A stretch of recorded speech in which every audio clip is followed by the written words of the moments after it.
At Thanksgiving dinner, my father didn't bother to lower his voice or coat the truth in sugar.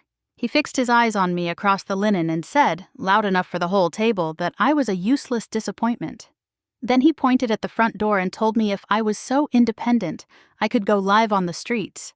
No whisper, no shame. Just a clean public severing. My mother didn't blink.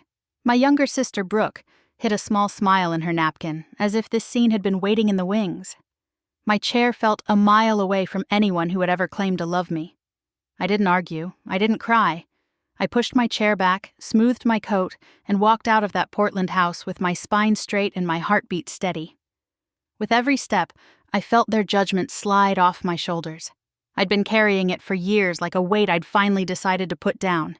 They had no idea I clear $25 million a year. The November air hit my face, sharp and cold, and something in me shifted into place. 3 weeks from that moment, everything they thought they controlled would crumble in their hands. But as I walked down the quiet street, lined with manicured lawns and tasteful wreaths, they still believed they'd cut off the family failure. My name is Ava Lennox, and if you'd seen us from the outside, you'd have sworn we were flawless. Holiday cards, curated smiles, a dining room set like a magazine spread. Perfection makes an excellent disguise, and my parents wore it better than anyone I've ever met. Growing up, I learned early where I belonged, and more importantly, where I didn't. Brooke was the sun in every room, the golden child, proof my parents were doing something right. They said her name like a prayer and mine like a problem. She got the lessons, the camps, the careful attention. I got a rotating list of chores and speeches about how lucky I was that Brooke set such a good example. While she posed for photos in matching outfits, I sat on my bedroom floor teaching myself to write code, stitch systems together, fix things people didn't even know were broken. At 16, when everyone else posted prom photos, I launched my first online product. My family called it a quirky phase. Later, when I left college to build something real, they said I was embarrassing them. They never asked what I was creating, they only asked what people would think. By 32, Brooke was everything they wanted, polished, charming, loud enough to fill any space. I was everything they dismissed. Quiet, independent, unwilling to shrink for their comfort. The quieter I got about my success, the louder they rewrote my story. Back in Seattle after Thanksgiving, my penthouse felt like another planet.